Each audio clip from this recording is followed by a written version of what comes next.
أعوذ بالله من الشيطان الرجيم.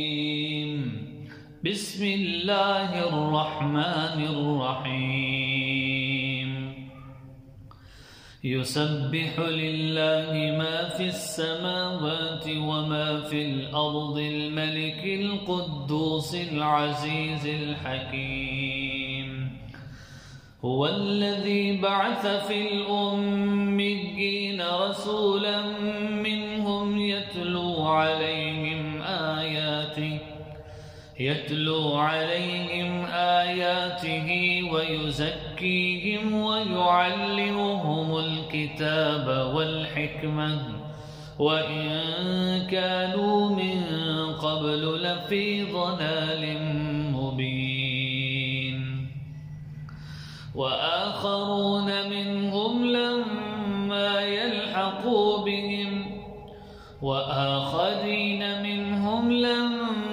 يلحقوا بهم وهو العزيز الحكيم. ذلك فضل الله يؤتيه من يشاء والله ذو الفضل العظيم.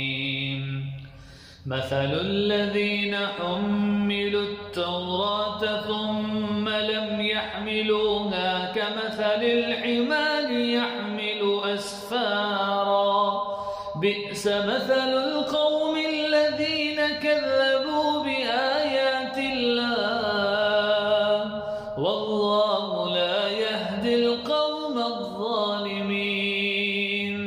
قل يا أيها الذين هادوا إن زعمتم أنكم أولياء لله من دون الناس فتمنوا الموت إن كنتم صادقين ولا يتمنونه أبدا بما قدمت أيديهم والله عليم بالظالمين. قل إن الموت الذي تفرون منه فإنه ملاقيكم ثم تردون إلى عالم الغيب والشهادة فينبئكم بما كنتم تعملون. يا أيها الذين آمنوا إذا نودي للصلاة من يوم الجمعة فاسعوا إلى ذكر الله وذروا البيع ذلكم خير لكم إن كنتم تعلمون.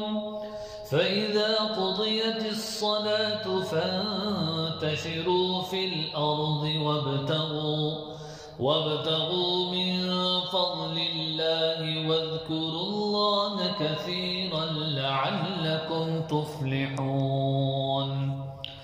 وإذا رأوا تجارة أو لهوا انفضوا إليها وتركوك قائما. قل ما عند الله خير من اللهو ومن التجارة والله خير الرازقين.